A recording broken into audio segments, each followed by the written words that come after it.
Welcome back, welcome back. Royalty. Yeah. Hey birdies, welcome back to my channel. So for those who don't know me, my name is Tiara and thank you for watching. I forgot who said this, but have y'all ever heard the phrase, never meet your idols, just admire them from afar? That basically sums up this show, The Boys. Amazon has collaborated with Sony Pictures and they developed this series called The Boys, which I was highly anticipating for because I am such a superhero fanatic. I love anything dealing with superheroes. This show is directed by Eric Kripke. That not only solidified me watching this show because he developed Supernatural and I watched all episodes of Supernatural. I was so hooked on that show in a very unhealthy way, and the ending still to this day makes me upset, but I'm moving on. And also Seth Rogen and Evan Goldberg also were program creators, so I knew that this show was definitely going to be explicit. This is written by Ann Saunders and Rebecca Sunshine, and this series is based off the Dynamite Entertainment comic book series written by Garth Ennis and illustrated by Derek Robertson. It's described as a superhero dark comedy web television series and made up of 8 episodes.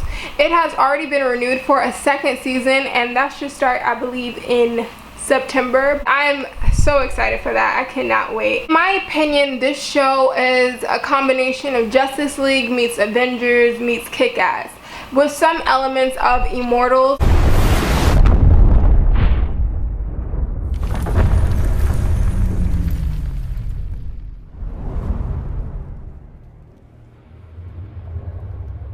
Which starred Henry Cavill and the 300. It reminds me of those because of the gory bits that are in this series. The aesthetic kind of reminds me of those two films as well. But yes, this show is very gory, it's very explicit. There's lots of blood shown, especially in the first episode. So if you're not too keen on explicit content, this show may not be for you because it is very much for adults. Watching this, I depicted the obvious comparisons that almost everyone knows about, which is the Marvels and Justice League comparisons. Now, this show is a mixture of both comics, but it is definitely in its own lane and it has separated itself from the two. The opening credits definitely resembled a little bit of Justice League.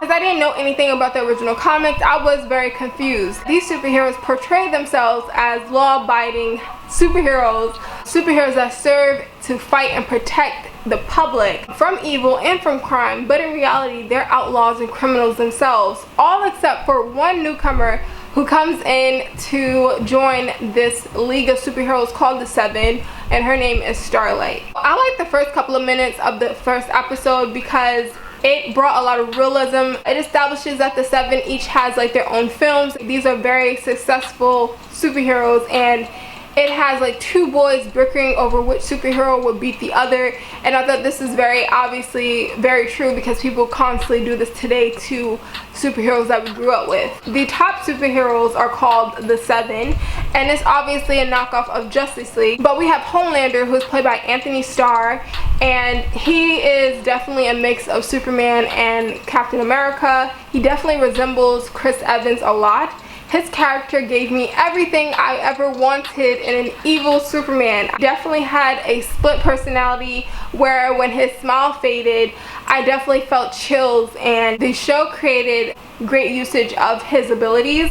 When he used his laser eyes, it was the best thing I've ever seen. Like, if ever a villain had laser eyes and he was evil, this is what he would do in the show, what Homelander did. We also have Queen Maeve. Queen Maeve is played by Dominique Elligot, who is a less powerful Wonder Woman in my opinion. She sold her soul for fame, like that's what she did. And I'm confused as to how powerful she is because on many instances, she did like a Wonder Woman jump and stopped a speeding truck with her whole body.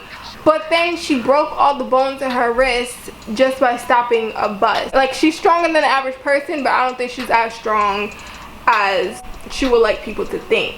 Have the Deep, who is basically Aquaman, who is played by Chance Crawford. All I can say is that I'm very surprised with this character. I'm very surprised at how far Chance Crawford took this character. I mean, he took the character to heights I couldn't even imagine until I saw it. I can never unsee what I saw. It has some qualities of being a little too close to ocean critters that's for my liking, where it's never shown on screen, but it's definitely implied that he engages in oceanic bestiality. And he also contributed to the Me Too movement within this series, so that's that for you. We have A-Train, who is basically the Flash, played by Jesse T. Usher. He was also in Shaft, but A-Train relishes in his fame, but he uses drugs to amplify his abilities, where it seems that he's the only other supe who has competition with an outside superhero, Shockwave. Now, Shockwave in this case would be like the Reverse Flash, where they're both competing to see who is indeed the fastest man alive. Black North, played by Nathan Mitchell, who reminded me of that character from G.I. Joe. I think his name was Snake Eyes, I believe, but he's like a master of mixed martial arts, and he doesn't speak. He's dressed in all black from head to toe. Translucent, who in possible comparisons could be like the Martian Manhunter, only because that's the only DC character that could be invisible. He is invisible technically. Skin is made out of carbon material that can mimic the visibility of being invisible, but he can only be completely invisible if he's naked, and he uses his powers to be a pervert. He tends to just be standing in the women's bathroom sneaking on women. I actually thought this was hilarious. And there was also a previous character named Lamplighter, who I believe died or retired, but he is being replaced with Starlight, who is the newcomer, and she's played by Erin Moriarty. She would technically be like a Captain Marvel meets Supergirl. Starlight is this like country girl who moves to Hollywood filled with so much hope and big dreams of stardom, but then when she actually gets there, gets in the limelight, she sees that it isn't as pretty and as glamorous as she imagined, and she didn't even know that the suits didn't have control over anything. They are ruled by a company called Vought. They're under control of Vought, and Vought basically controls everything the superheroes do, down to who they fight for crime, their PR campaigns, what the superheroes wear, and whenever cameras are on a suit, it's always scripted. Now, I thought that was a nice touch, because I can definitely see that that would definitely happen if superheroes were real in this day and age. Everything would be scripted. This show depicts that social media is the main power tool that can make or break you, which it does in today's era. And it dives down into Hollywood politics, depicting the stereotypical life of Hollywood, where it is told that people usually sell out for fame. And that's what Starlight does on her first day of active duty as a superhero and being part of the Seven. And see, what went down with her in the deep, I felt for her, honestly, I really did. But then I also felt like she could have said no. Now, this is really touchy. This really referenced the Me Too movement. The same way how she did the research to figure out if the Deep was really like the runner-up #2. She could have did that way beforehand. And also, she has superpowers that she was willing to hurt him right after that incident happened. Now, she could have definitely did some damage if she wanted to, but she chose to compromise her morals for being a superhero, for being a star. We have Madeline Stillwell, who is played by Elizabeth Shue. She is the head operator of Vought, and I really enjoyed her character. I would categorize her as an unconventional villain. Now, she had no moral code, in my opinion. She did everything it was necessary for her to stay on top, for the company she worked for to stay on top. She loved that climb of power, because power comes in many different forms. It was the power of the superheroes and also the power of being able to be in charge. Now, I always appreciate a ruthless character, and that's exactly what she was. She definitely managed the Seven to a T, and her relationship with Homelander was definitely strange.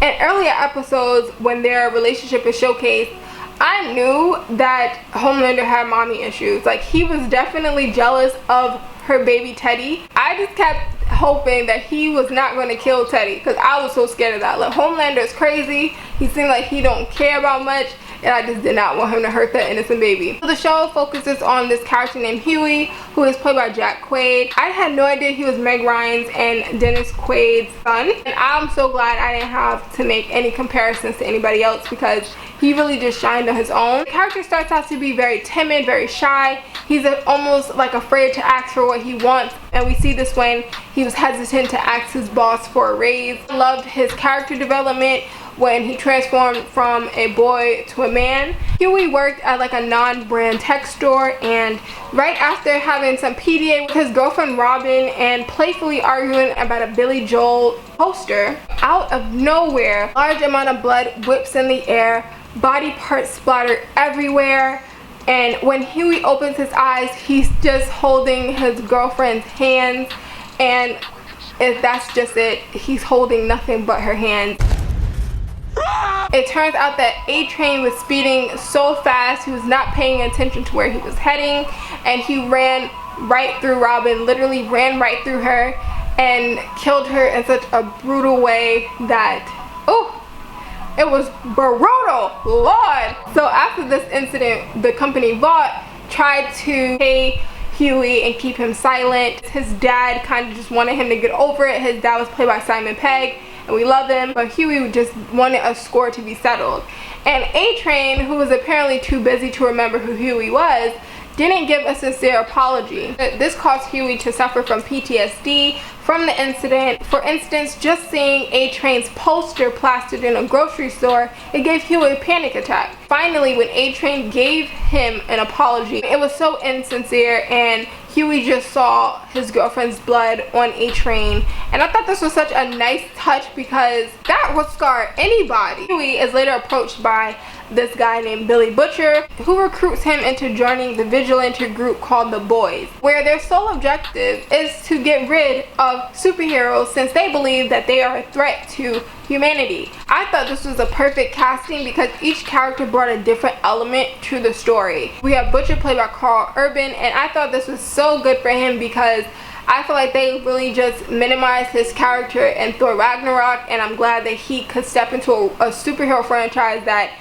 would do him more justice because he is such a great actor, and I felt like they kind of like belittled him in Thor. I have Mother's Milk, who is played by Laz Alonso. Only thing I can think of when watching him all the time is Jumping the Broom. Mother's Milk is kind of like, but I like that name is so random. I do love his character because his character kind of put everything in perspective and kind of glues the group together. And then you have Frenchie, who is the crazy one. Frenchie is by far my favorite character because I just enjoy a crazy character who is just crazy. Like, I don't know, he's just wild. He's a wild card. I could have lived without them poking fun at Christianity, but I think this was done because like Superman's storyline, he himself is compared to Jesus in a lot of sense. I believe like the creators, when they first developed Superman, really based him off of Jesus. I mean, we even have him resurrecting, and he's seen as like the Messiah in his society.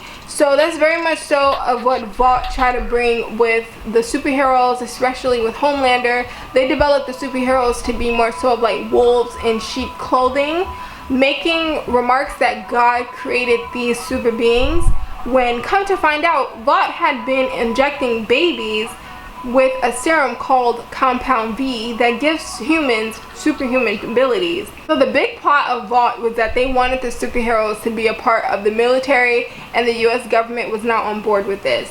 Now, the way Stillwell devised a plan to make this merger happen crazy. I mean, she manipulated some congressmen. She devised a plan to get a senator in a compromising position where she could use, you know, solicited photos to blackmail him, and she did this with a superhero who had shape-shifting abilities. His name was Doppelganger. So he posed himself as like a beautiful woman, and then when he had the senator blindfolded, he took solicited photos. It just goes to show also like her relationship with Homelander, how he would do literally anything to ensure that her dreams came true. In some way, he felt that she was the only one that he can trust. Stillwell she never killed anyone. Homelander took it upon himself to use murder as a way to get what he wanted. I mean, Homelander did a lot. He created supervillains so that the military would have no choice but to use the superheroes to get rid of them. He killed several people on different planes. I mean, he killed one congressman's family on a plane. Then he acted like he was gonna save this other plane from hijackers, and he ended up just leaving all the people to die for the plane to just plummet. And then Maeve was begging him to take a mother and a child, and that's when I was like, Maeve is really weak. That kind of like made me lose respect for the character. I actually lost respect when she saw Starlight crying after that incident with the deed. And she basically told Starlight to toughen up, stop crying, stop being weak, don't let the men see you like that. She really got me mad in this show. So the first superhero the boys kidnapped was Translucent. And I thought this was a great gimmick of how they developed this plot, because they had the boys do so many different tricks to try and break him. I mean that in literal terms, because Translucent skin was made of like this carbon material that was unbreakable. It was like almost diamond. Nothing could penetrate his skin. The way that they figured out, well, Frankie figured it out, how he figured out how to get under his and how he figured out how to get under his skin was really different. I thought that was such a smart decision, because I wasn't expecting that. And also it was hilarious to see how Translucent started to definitely just tell the truth. Those superheroes think they're gods. They can be invulnerable. You realize how it humbles them. And see, one thing is, when I was watching the show with other people, they kept saying that Butcher was being too reckless. Now, Butcher's main goal, the only thing that he sought to do, was to kill Homelander. And he wanted to do this because he wanted to find out what happened to his wife Becca. And apparently Becca was assaulted by Homelander, and then she ended up disappearing. So her family and Butcher didn't know if she either died or she just ran away or she killed herself. Nobody knew what happened to her, and that's what Butcher sought to find out. I feel like on several occasions what Butcher did was necessary. It needed to be done. When they didn't do what he wanted, it started to bite them in the ass. I mean, like when the Mesmer situation, when he told them to kill him and nobody listened, what happened? Mesmer went and did exactly what Butcher thought he was gonna do. And along this journey of trying to kill the Supes, the boys encounter a young female named Kimiko. I love Frenchie and Kimiko's like relationship. I think it's so cute. Kimiko is definitely one of my favorite fighters. I believe she was in Suicide Squad as well. Kimiko was definitely ruthless. She had the power to heal, but her fighting was very raw. It was very authentic. She was fearless. She fought A-Train, Black Noir. Karen is definitely a bomb actress. And I apologize for making so many comparisons to other comics, but it's only natural to compare new things to what you're used to. It is in its own lane. I am saying that. It is definitely in its own lane, and it's something new and refreshing and different. Episode 7, the scene with the Deep and that girl, I definitely could have lived without. The Deep is a nut. I can't. I'm trying not to spoil too much, but like, it's a lot. So we found out that Becca was a senior marketing agent who controlled Homelander's social media. This is a little bit of spoil, so if you haven't watched the show, I wouldn't recommend hearing this part of the video. So I'm just warning you, this is a spoiler alert. I knew Becca was pregnant because immediately when we saw that video, the footage of her and Homelander going inside the room and she's coming out with one shoe and all that, she did not look distraught in the sense that she got raped. And I'm not to say like all rape victims are the same. Ooh, this is like testy water. I don't want to offend people. To me, she didn't look like she had been assaulted, because Butcher had been told that, or he had made the assumption that she was raped. And she did not look like she was assaulted when she left the room. Now, I would say she definitely looked guilty. Like she had just cheated on her husband Butcher, who she very much loves. So I think that is what happened. She felt guilty because she got drawn into sleeping with Homelander. For one, when the head scientist told Homelander that Becca died from an complicated pregnancy where she basically had like a Bella Swan baby. Like she basically had a Bella Swan pregnancy. And in this sense, the baby was growing at such a rapid rate that it clawed itself out of her belly. Now, that imagery is very disturbing, and I just thought that was a horrible way to, I mean, it definitely would make me not question anything, because you know, no one has ever gave birth to like a super baby before. But with this, Homelander started to believe this until he spoke to Stillwell, and when she just said that Becca had a miscarriage, that's when he put two and two together and knew that he could not trust Stillwell. And this realization kind of broke him, especially when Stillwell confessed to him that she was afraid of him. And that kind of just was like, okay, if you're afraid of me now, I might as well just show you who I really am. And he did. And he burned her eyes out with his laser beam. But see, this whole scene, this was the final episode, this whole scene kind of just made my heart pound too much. Butcher thought that Stillwell was Homelander's weakness. So he put a whole bunch of bombs on her. He was ready to set off the building. He was ready to set it off. And Homelander just like comes down the stairs and brings Teddy with him. And I'm just like, please do not kill Teddy. Like, Teddy ain't do nothing wrong. He just up there chilling, let him go.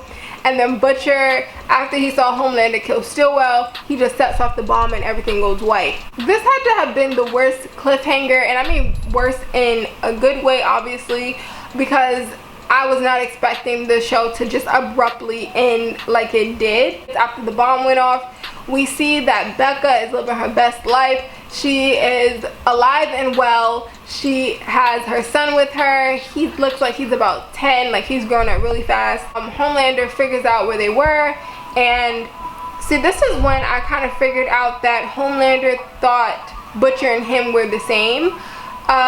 Because he was so surprised that a human had come this far into being conniving and ruthless just like him. And especially when Homelander told his son, hi, I'm your dad and we're going to be a happy family.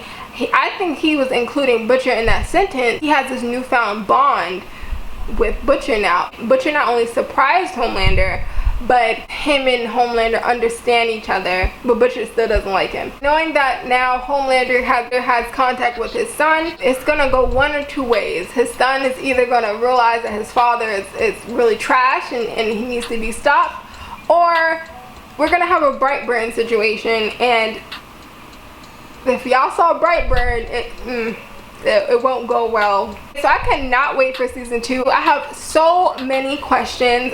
Like, what happened to Teddy? Is Teddy dead? I didn't hear Teddy crying. I didn't see him anywhere on that grass with Butcher. Is A-Train dead? How many soup villains are out there? What are their powers? Will Kimiko ever talk in season 2? Will we ever figure out if she can talk? I need to know these things. So I very much so enjoyed season 1. Let me know what you think about the show if you watched it so far. Make sure to like and also hit the subscribe button for more content. You can follow me on my social media. It will be linked right below on the screen and also in the description box. And as always, make sure to have a blessed day. Alright, bye my birdies.